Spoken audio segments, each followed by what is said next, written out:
SciTech Now is brought to you by the 80/20 Foundation and support from viewers like you. Thank you. Hi, I'm Chris Duell, and welcome to SciTech Now, our weekly program bringing you the latest breakthroughs in science, innovation, and technology. On today's episode, a handheld medical device developed by a company in San Antonio that is helping to heal chronic wounds. Acoustic architecture, tracking pelicans with solar power, and we'll meet General Motors' first female CEO.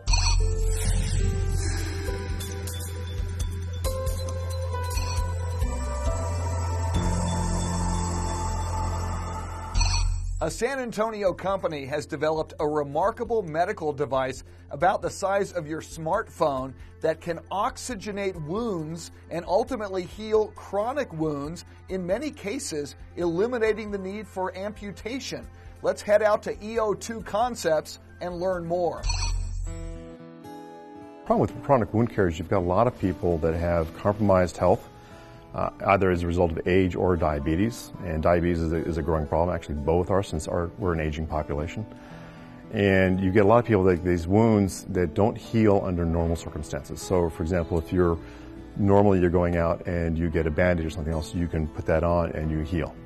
The ones we're talking about are chronic wounds that don't heal more than about 50%, so i.e. the wound size goes down by 50%, half in 1 month, and then they're deemed to be chronic wounds that need advanced wound care. So we're in the advanced wound care space. The name of the device is called EO2. It stands for transcutaneous oxygen going to the wound bed. And so what the device does is it actually pulls oxygen from the air and converts it into water and then directly back into pure oxygen, and that goes to the wound bed. So you're actually getting oxygen delivered to the wound bed, similar to the way you breathe now, or how you use an oxygen tank or a respirator. We're doing the same thing for wounds. All solid state, very quiet and very lightweight. So this is the EO2 device, or what's also called the EO2 device because of our logo. What this device does is it actually brings in oxygen from the surrounding air into the device, and then there's a fuel cell inside the device that converts the oxygen to water, and then pure oxygen will come out this small port here and goes to the patient. And how we do that is we connect an oxygen cannula up. It's simply a lower lock, like you see in hospitals. You just twist it on, and now oxygen is flowing out this cannula, and it goes to a dressing. So what this dressing does is then the oxygen will come in through this port, comes into the dressing, and then what we have inside of this, and we can show that later, is a small spur. And what this spur does, we have a patent pending on this, oxygen comes in, it gets dispersed across the dressing, and then it comes out through the dressing onto the wound. So you place it like this, and you get an even distribution of oxygen throughout everywhere. A key component of the EO2 device is this small oxygen fuel cell that utilizes NASA technology. How this works is that oxygen will come in through this filter here. It then comes inside the fuel cell, gets converted to water. Then there's another catalyst here where it can convert back to pure oxygen, and then it flows out through this port and then comes out the tubing to the body. Dr. Niederauer reports that in most cases, the use of the device results in dramatic improvements in chronic wound closing and healing, often eliminating the need for amputations in extreme cases. We're seeing this in all kinds of wounds, including diabetic foot ulcers, which are ulcers of the foot below the ankle typically. And that's where you have, from diabetes, what you get is a constriction of blood flow, and that causes the wound to become ischemic, or what also means that there's not enough blood going to the wound. And so we treat those.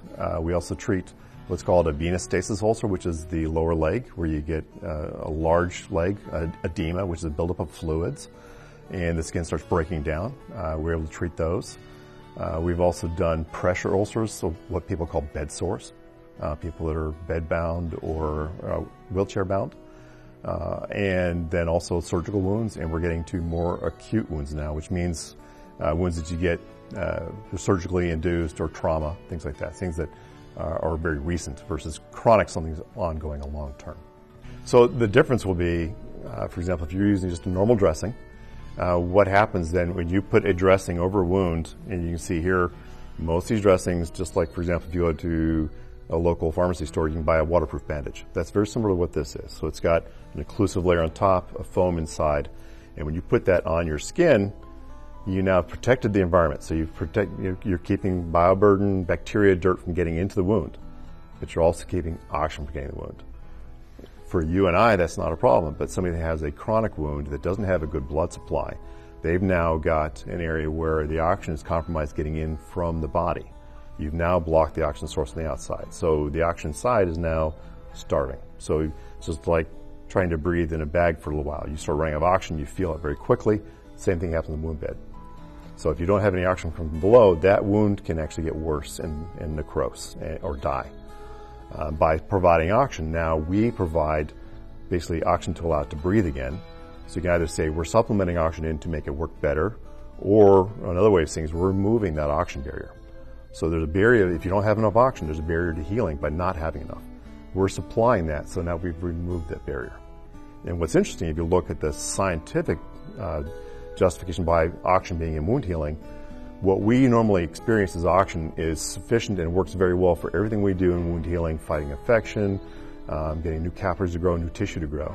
But what's been shown is if you actually can increase that oxygen above what's normally there, you actually get more effect. You get faster and better repair. Tell me a little bit about the cost to healthcare providers to use this technology. So with this system, what we can do is we can actually treat wounds and bring them to full closure at a fraction of the cost of other technologies. We are currently the lowest cost technology to bring a wound to full closure on the market. So what we're doing with this therapy, we have a novel new technology that enables patients to have a better quality of life. It's something they can carry with them. The therapy is always on, and we've seen it enable pain relief in patients, used on multiple types of wounds. And what we believe we can do with is we can change the course of a lot of healthcare by enabling something that's very easy for the patients to take care of themselves with. They can apply their own dressings. They can wear it all the way until the wound closes, which is fairly unique in advanced wound care space.